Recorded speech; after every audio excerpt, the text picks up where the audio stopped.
स्वागत है आपका हमारे इस YouTube चैनल में। तो मेरे प्यारे दोस्तों, आज के इस वीडियो में हम हैज, हैव और हैड के बारे में विस्तृत जानकारी करेंगे। ठीक है, हैज, हैव, हैड हमारे 3 वर्ड हैं और ये जो है एक प्रकार का देखा जाए तो वर्ब है। हम लोग सिंपल में इसका हिंदी जानते हैं। हैज, हैव, हैड मतलब होता है पास। ठीक है ना। हैज, हैव की बात करें हम तो हैज, हैव का जनरली हम लोग मतलब जानते हैं पास है, रखता है। ठीक है ना। हैड है तो हैड जो है वो रखता था अगर रहे वाक्य में, तब हम इसका प्रयोग बचपन से करते हुए आ रहे हैं। ठीक है। इसका बहुत सारा अर्थ होता है। ठीक है ना। तो इसके अर्थ को जानने के लिए इस वीडियो को अंत तक जरूर देखिएगा और आगे बढ़ने से पहले चैनल को सब्सक्राइब मत कीजिए, वीडियो को अंत तक देखिए। उसके बाद अगर पसंद आए वीडियो तो चैनल को सब्सक्राइब कीजिएगा। तो आइए हम आगे बढ़ते हैं। हम बचपन से पढ़ते हुए आ रहे हैं कि मेरे पास एक कार है। मेरे पास एक कार है। तो मेरे पास के लिए क्या लगाते हैं? हैज, हैव का प्रयोग करते हैं। ठीक है ना। तो मेरे पास के लिए आई हैव लिख लेंगे और एक कार के लिए एक कार लिख लेंगे। ये भी सही है। ठीक है ना। ऐसे ही बनता है ये सारी चीजें। ये भी हम जानते हैं कि आई, वी, यू और दे, इन चारों वर्ड्स के साथ हैव का प्रयोग करते हैं। और ही हो, सी हो, इट हो या कोई एक नाम हो, सिंगुलर नंबर हो। ठीक है ना। कोई एक नाम हम ले लेते हैं तो इन सब के साथ हम हैज लगाते हैं। और रही बात हैड की तो हैड हम इन सब के साथ हैड लगा देते हैं। कोई कंफ्यूजन हो तो कमेंट करके जरूर बताइएगा। ठीक है ना। यानी हैड जो है एक ऐसा वर्ड है जो कि सबके साथ लगता है। ठीक है ना। वर्ब है। हैड, हैव, हैड तीनों क्या है? वर्ब है। ठीक है ना। तो आइए हम आगे बढ़ते हैं, इसके बारे में विस्तृत अध्ययन लेते हैं। हैड कब लगाएंगे? जब था, थे, थी हो उस वाक्य में। जैसे मेरे पास एक कार था, है की जगह पे था आ जाए तब हम हैड लगा देंगे। तो अगर था आ जाए तो क्या लगा देंगे? आई हैड ए कार हो जाएगा, तब हमारा वो भी सही हो जाएगा। ठीक है। अब हम आगे बढ़ते हैं, इसके बारे में और अध्ययन करते हैं। ठीक है ना। तो ध्यान रखिएगा, हैज, हैव, हैड जो है वो 3 वर्ब है, क्रिया है। ठीक है ना। जिसका हिंदी होता है रखना, पास होना, खाना, पीना। क्या होता है हिंदी?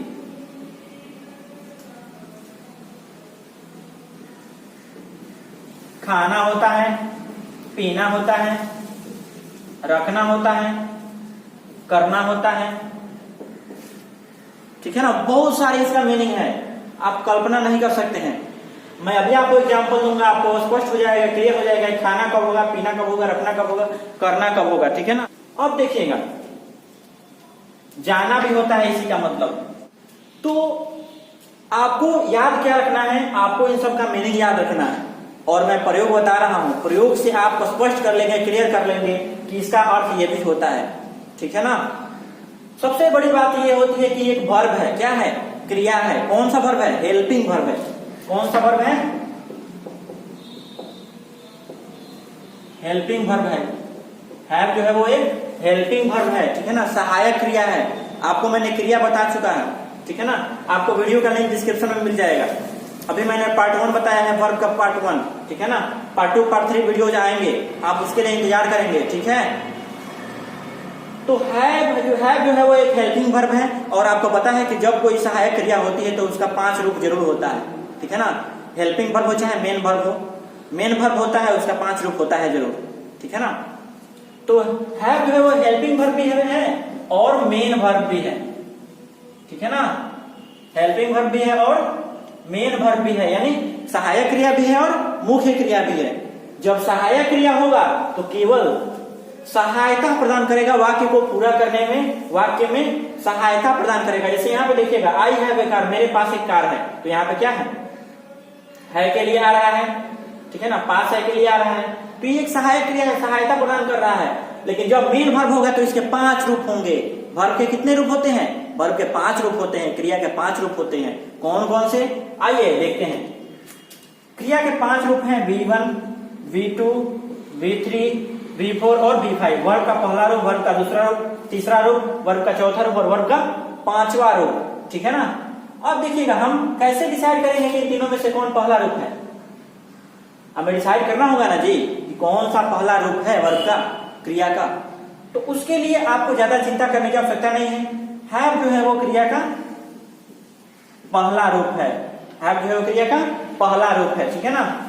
दूसरे रूप की बात करें तो दूसरा रूप होता है हैड, तीसरा रूप भी होता है हैड, चौथा रूप होता है हमारा हैविंग और 5वां रूप हमारा होता है हैव। ये है हमारे हैव के 5 रूप। ठीक है ना।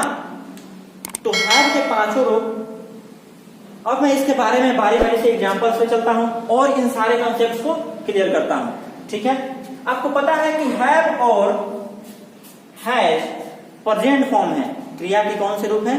पहला रूप और 5वां रूप जो है वो प्रेजेंट फॉर्म है, वर्तमान काल का रूप है, यानी प्रेजेंट टेंस में इन दोनों का प्रयोग किया जाता है। V2 जो है वो पास्ट रूप है, पास्ट फॉर्म है। ठीक है ना। और V3 जो है वो क्या है? Past participle. ठीक है ना। थर्ड फॉर्म है जो कि हैज है आपके बाद ही आता है। यानी कि हमें पता है कि हैज हैव के बाद आप पढ़े होंगे प्रेजेंट परफेक्ट टेंस और पास्ट परफेक्ट टेंस। ठीक है ना। हैज हैव हैड तीनों, इनके बाद हमेशा क्रिया का तीसरा रूप आता है। तो ये जो तीसरा रूप है हैड, ये हमेशा हैज हैव हैड के बाद आएगा। कैसे आएगा मैं अभी आपको कॉन्सेप्ट क्लियर करूंगा। ठीक है ना। ज्यादा चिंता करने की बात नहीं है। वीडियो को पूरा अंत तक देखिएगा, छोड़ के भागिएगा नहीं। छोड़ के भागिएगा कॉन्सेप्ट क्लियर नहीं होगा। ठीक है। तो आइए हम एग्जाम्पल से चर्चा करते हैं। मैंने खाना खाया या फिर मैं खाना खाता हूं। पहले शुरू से लेकर क्या कुछ चल रहा है एकदम बेसिक कंसेप्ट से। कोई भी दिक्कत हो कमेंट बॉक्स में कमेंट कीजिए। ठीक है ना। तो मैंने खाना खाया या मैं खाना खाता हूं, तो मैं का क्या हो जाएगा जी? आई हो जाएगा। और अभी मैंने बताया आपको आई के साथ क्या लगाते हैं? हैव लगाते हैं। आप प्रेजेंट टेंस में भी पढ़े होंगे, प्रेजेंट इंडेफिनिट टेंस में। ठीक है ना। कि आई के साथ क्रिया का कौन सा रूप? ये आई भी यू दे जो है इसके साथ क्रिया का कौन सा रूप? पहला रूप। और इसके साथ क्रिया का 5वां रूप। ठीक है ना। तो 5वां रूप आप देख रहे हैं, है जो है वो खुद 5वें रूप में है और है पहले रूप में है। ठीक है ना। तो आइए इधर हम देखते हैं। मैं खाना खाता हूं, तो इसका प्रेजेंट इंडेफिनिट टेंस के अंत में क्या होता है? ता है, ती है, ते हैं। आपको टेंस में पढ़ाऊंगा आगे, आपको थोड़ा भी चिंता करने की आवश्यकता नहीं है। केवल वीडियो को देखते जाइए और ज्ञान लेते जाइए, बस और कुछ नहीं चाहिए हमें। तो ता है, ती है जिस वाक्य के अंत में रहता है उसे हम लोग क्या बोलते हैं? Present indefinite tense. क्या बोलते हैं बाबू? Present indefinite tense. और इसका रूल क्या होता है? बनाने का नियम क्या होता है? तो सबसे पहले होता है सब्जेक्ट, इसके बाद से क्रिया का पहला रूप और क्रिया का 5वां रूप और उसके बाद से ऑब्जेक्ट। ठीक है ना। यही इसका रूल होता है बनाने का। तो कैसे बनाएंगे? सबसे पहले मैंने सब्जेक्ट लिख लिया, उसके बाद से क्रिया का पहला या 5वां रूप लगाना है। तो आपको पता है कि आई के साथ क्रिया का कौन सा रूप लगता है? पहला रूप लगता है क्रिया का। तो पहला रूप इसमें क्रिया कौन सा है? खाना है कि खाना है? मतलब एक है भोजन और एक है खाना। तो खाना को क्या बोलते हैं हम? ईट बोलते हैं। तो लिख देंगे आई ईट और खाना को फूड। आई ईट फूड। अब आइए हैज हैव लगा करके बनाते हैं। कैसे लगाएंगे? तो लिखेंगे आई। अब देखिएगा ईट मतलब खाना होता है और हैव मतलब भी खाना होता है। तो ईट के जगह पे हम हैव लगा देंगे। तो आई हैव फूड। कोई दिक्कत हो तो बताइएगा हमें। कितना सिंपल सा रूल है। ठीक है ना। आई के बाद से हम क्या लिखते हैं? वर्ब का फर्स्ट रूप लिखेंगे या 5वां रूप? तो आई के साथ हम हमेशा वर्ब का पहला रूप लगाते हैं। तो आई के साथ हमने वर्ब का पहला रूप लगाया जो कि हैव है। ठीक है ना। तो आई हैव फूड बन के तैयार हो गया हमारा वाक्य। आइए नेक्स्ट एग्जांपल देखते हैं।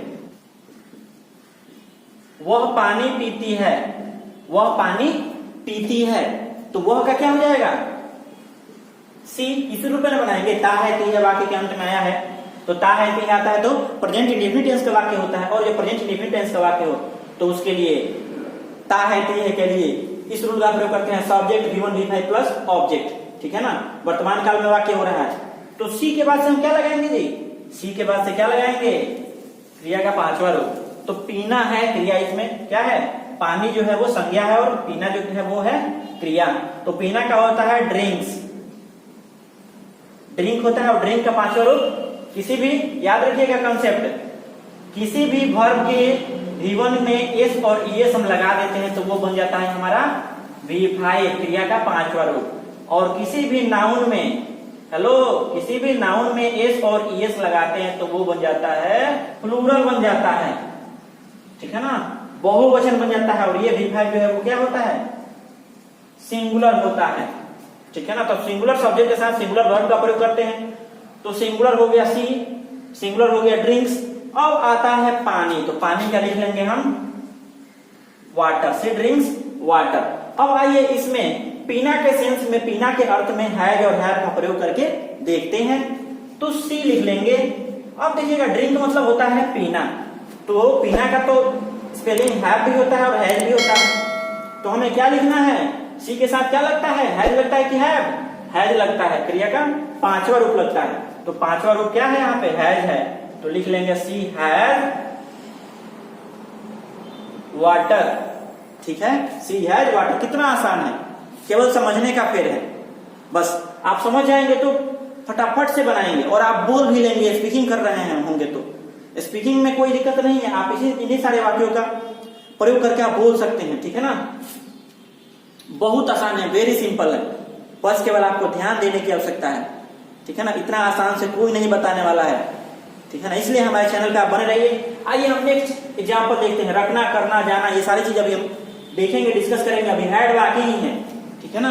तो हैड के बारे में भी हम विस्तृत अध्ययन करेंगे, विस्तृत चर्चा करेंगे, ठीक है ना। वीडियो थोड़ा लंबा होगा, लेकिन लंबा होने से कोई दिक्कत नहीं, हमें ज्ञान लेना है। कितना भी देर का वीडियो हो हम उसे सीख करके जाएंगे, ये हमारा वादा होना चाहिए, ठीक है ना।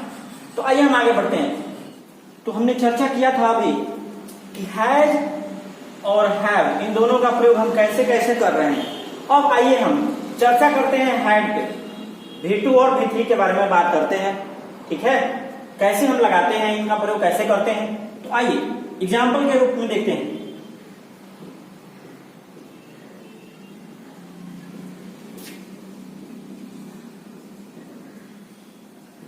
उसने खाना खाया, ठीक है ना, उसने खाना खाया। तो उसने का क्या हो जाएगा, ही हो जाएगा, ठीक है।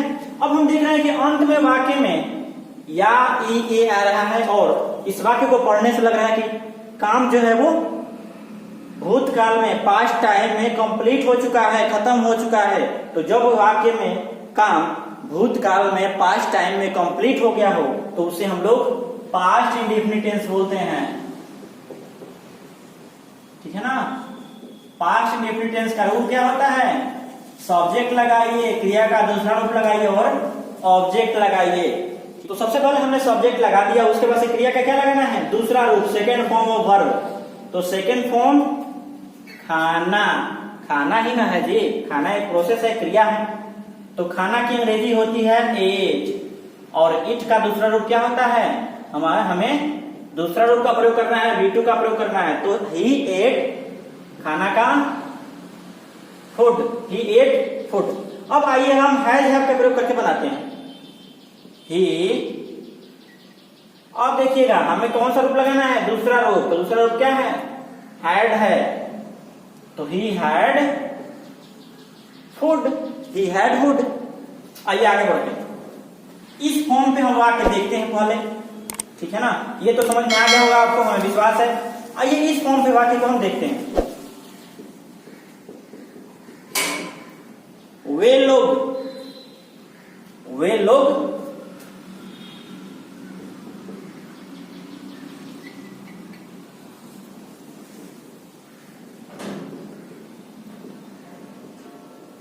खाना खा चुके हैं, वे लोग खाना खा चुके हैं। अब देखिएगा वाक्य में, देखिएगा चुका है, चुकी है, चुके हैं आया हुआ है। और ध्यान रखिएगा अगर वाक्य में चुका है, चुकी है रहता है तो आप समझ सकते हैं कि वो कौन सा वाक्य है, पहचानने आना चाहिए आपको वाक्य को, ठीक है ना। तो ये कौन सा टेंस है, ये है प्रेजेंट परफेक्ट टेंस। और उससे अगर समझ में नहीं आ रहा है आपको तो आपको इस वाक्य को पढ़ करके और टाइम का पता लगाना होगा कि किस टाइम में ये काम हुआ है।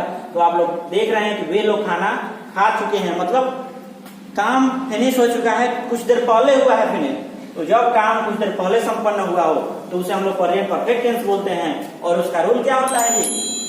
प्रेजेंट परफेक्ट टेंस का रूल होता है सब्जेक्ट प्लस हैज प्लस क्रिया का तीसरा रूप प्लस ऑब्जेक्ट। अब यहाँ पे बहुत ही इंटरेस्टिंग चीज आपको सीखने को मिलेगी। क्या मिलेगी जी? हैज के बाद से क्रिया का तीसरा रूप, और क्रिया का तीसरा रूप क्या है? हैड। यानी हैज के बाद से हैड आपको, यानी 2 बार हैव आप देख सकते हैं, 2 बार हैज हैड देख सकते हैं, ठीक है ना? 2 बार हैव हैड देख सकते हैं। कैसे? आइए देखिए। तो क्या हो जाएगा? दे। अब दे के साथ हम क्या लगाएंगे? यहाँ पे देख सकते हैं आप लगाएंगे हमेशा क्रिया का हमेशा तीसरा रूप इसमें लगता ही है, समझ जाइए, ठीक है ना? तो हैव हम लगा देंगे। और देखिएगा खाना का क्या होता है? ईट, और ईट का तीसरा रूप लगाना है हमें। क्रिया का तीसरा रूप यही ना है जी, प्रेजेंट परफेक्ट टेंस। ये वाला रूल है हमारा, सब्जेक्ट हैव V3 ऑब्जेक्ट। तो हमने लगा दिया दे हैव ईटन, क्रिया का तीसरा रूप लगा दिया। उसके बाद से ऑब्जेक्ट लिखना है, तो ऑब्जेक्ट क्या है? खाना, तो फूड। अब आइए इसको हम हैड लगा करके बनाते हैं। हैड ये वाला तीसरा रूप लगा करके, तो दी हो गया। उसके बाद से हमें लगाना है हैज और हैव में से कोई एक। तो हम जानते हैं कि दे जो है वो प्लूरल है, इसलिए हम हैव लगाएंगे, ये भी प्लूरल होना चाहिए। यानी plural subject plural verb, singular subject singular verb. ये रूल आपको याद होना चाहिए। कोई पूछेगा क्यों लगाएंगे, कोई भी पूछ सकता है आपसे क्यों लगाएंगे हम दे के साथ हैव, क्यों नहीं हैज लगा देंगे? तो आपको याद रखना है कि दे जो है वो प्लूरल वर्ब है, बहुवचन की क्रिया है, बहुवचन का सर्वनाम है, सब्जेक्ट है, इसलिए बहुवचन के सब्जेक्ट के साथ बहुवचन का वर्ब लगाते हैं, ठीक है? तो आइए यहां तक तो हो गया, सब्जेक्ट हो गया, हैज में से कोई एक हो गया। उसके बाद में क्रिया का तीसरा रूप लगाना है। तो क्रिया का तीसरा रूप क्या है? ईटन था यहाँ पे, तो ईटन मतलब खाना होता है, और हैव मतलब भी खाना होता है। तो हैव का तीसरा रूप हम लगा देंगे हैड, और उसके बाद से ऑब्जेक्ट लिख देंगे they have had food. Very interesting. वे लोग खा चुके थे, तो वे लोग की क्या हो गई अंग्रेजी? दे हो गई, ठीक है? उसके बाद से यहाँ पे देख रहे हैं चुका था, चुकी थी, चुके थे। ये जो वाक्य है ये किस टेंस का है? पास्ट परफेक्ट टेंस का है। कैसे पता लगा? टाइम लेकर के चुका था, चुकी थी, यानी ये काम भूतकाल में हो चुका था, यानी समय बीत गया है, उसी में ये काम संपन्न हो चुका था। तो इसका रूल होता है subject plus had plus V3 plus object. अब देखिएगा सब्जेक्ट कोई भी हो, सिंगुलर हो चाहे प्लूरल हो, सबके साथ हैड ही लगाएंगे हम। यहाँ पे मैंने बताया था, ठीक है ना, ये वाला स्ट्रक्चर। तो इस पे हम वाक्य आधारित होगा। तो दे के साथ क्या लगा दिया हमने? हैड लगा दिया। इसके बाद से हमें क्या लगाना है? क्रिया का तीसरा रूप। तो क्रिया क्या है? खाना है, तो लिख देंगे ईटेन, ठीक है ना? अगर और भी अच्छा दिखाना है तो यहाँ पे ऑब्जेक्ट जोड़ लीजिए, ऑब्जेक्ट कुछ भी जोड़ सकते हैं आप, रोटी जोड़ लीजिए। तो दे हैड ईटेन रोटी आप लिख सकते हैं, चाहे ब्रेड लिख सकते हैं, ठीक है? अब आइए हम आगे बढ़ते हैं। ईटन की जगह पे हम क्रिया का तीसरा रूप यानी हैव का तीसरा रूप लगाते हैं हैड। तो क्या हो जाएगा? दे हैड हैड रोटी। अब आप देख सकते हैं 2 बार हैड हैड आ गया, पिछली बार 2 बार हैव हैड आया था, ठीक है ना? तो कहीं वाक्य में किसी किताब में देखिएगा तो ये मत कहिएगा कि किताब वाला गलत छाप दिया है, उसको नहीं आता है पढ़ाने, ठीक है ना? आपको ये रूल याद रखना होगा कैसे होता है। आइए हम नेक्स्ट बढ़ते हैं आगे की तरफ। आशा करता हूं कि आप लोग ये वीडियो समझ में आ रहा होगा, और मैं आपको नेक्स्ट वीडियो में इससे भी और बेहतर लेकर के आऊंगा। हमें आप पे विश्वास है कि आपको ये वीडियो अच्छा लगा होगा, और आप चैनल को सब्सक्राइब कर दें अगर वीडियो अच्छा लगा है तब, ठीक है? धन्यवाद।